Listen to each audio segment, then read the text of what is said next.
And there's a possum. He's not even fazed by my voice. He's eating the gravel. That's scary. Maybe he's acting all like, no, I'm not doing anything. I'm just eating gravel. There's cat food in the crevices of my deck, and they still smell it. He is not fazed by me. He won't go away. Raccoons took off running. This is what I'm talking about. Look at this. Dude, you got to go. Quit eating the gravel. That doesn't taste good. And I most certainly ain't going to go down well at all. Of course, they say possums are harmless. You're okay to hang out, buddy, because you get rid of the snakes and all that, but don't eat my gravel. That's there for a reason there, buddy. Kill the snakes and the bugs. Maybe that's what he's digging for. Hell, I don't even know. What in the hell? Folks, this is crazy. It's Wild Kingdom out here, I'm telling you. Oh, what's going on, my friends? I'm just sitting here on my porch, chilling out. I'm actually videoing on, this is the first video I'm doing with this GoPro, and I hope that it is working out. I went through some settings, watched some YouTube videos. 5.3K seems to be the sweet spot. I think it's 16.9 frames, or I'm not good with the video terminology of what that is to the left, but it's 30 frames a second, and I didn't do it on ultra wide because you get that fisheye, and I don't know what it looks like on here, but hopefully the action stabilization is baked into the camera. Again, chime in if there's a way to set that, unless it's already set with this stabilization. But number two, zooming. You know, I don't think I can do it on the camera in real time as I do it, but I also pretty much know that I'm zooming too much, like entirely too much here. So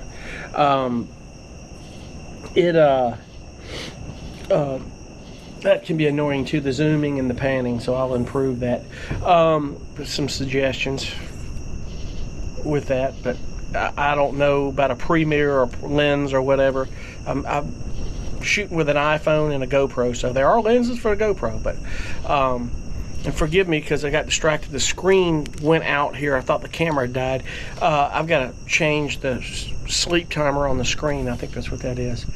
But it's like Wild Kingdom out here. If you're going to build I wanted to get on here and talk about if you're going to build a tiny house on a piece of property in the middle of nowhere, you're going to see animals of all kinds. I tried to get for dark, get the cat food I leave out for a couple of stray cats I have inside, because the possums and the raccoons are coming up here. I had a possum just come here as big as a dog on my porch. There's no cat food here. I kind of ran him off a little bit, but I got raccoons, man. They'll eat you out of house and home. It's like a game for them. These raccoons are crazy. And if I didn't love them, they wouldn't be coming on my porch at all. But I have no reason to hurt those guys. I love animals. I have no reason. But I see deer, fox,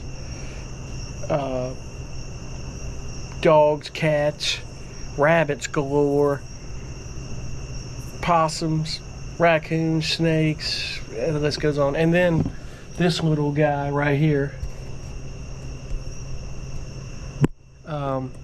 If you can see this bird right here, he's literally asleep in the corner nook of my porch. I don't know how he's doing it. How's enough room for him to do that? But here I'm talking and he's sleeping. It's not even phasing him. It's not even phasing his ass. But when daylight comes, he flies away. I don't even know what kind of bird it is. But he tucks his little nose in there and goes to it. So, but it's pretty cool. But depending on where you live, like I live in the south, in the summertime and spring, and so the bugs get bad. So I am running. I just recently got these tiki jars that have the citronella and the tiki oil. It really does help keep these bugs away, and I'm good with it. It's pretty cool. So with that said, I'm just chilling out here on my porch, and it looks like it's raining a little bit. It's good, man, to sit out here in the quiet, in the middle of nowhere, and then just enjoy it. So, if you haven't seen the build series on how I got this built, go watch it.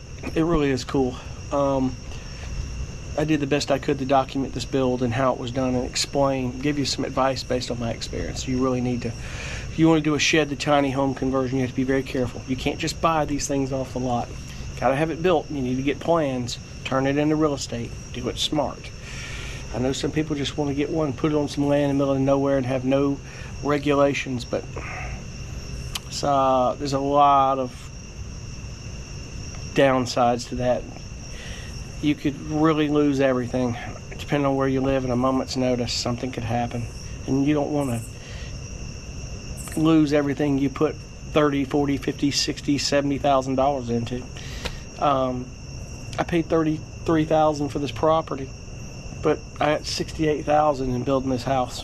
If I didn't have homeowners and it wasn't real estate, I would have pretty much lost my ass on this deal. I could have lost my ass at any given point. I pray nothing ever happens, but it's insured for a reason.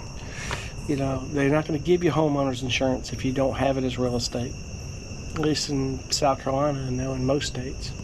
You got to have building permits. You got by code, so.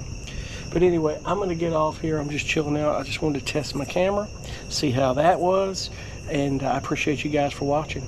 And you got any tips for GoPro cameras? I've got a Hero 13. Drop them below, because I can stand to learn anything on that. I really could. And until then, I'll see you guys on the next video. I appreciate you. Be cool. Bye.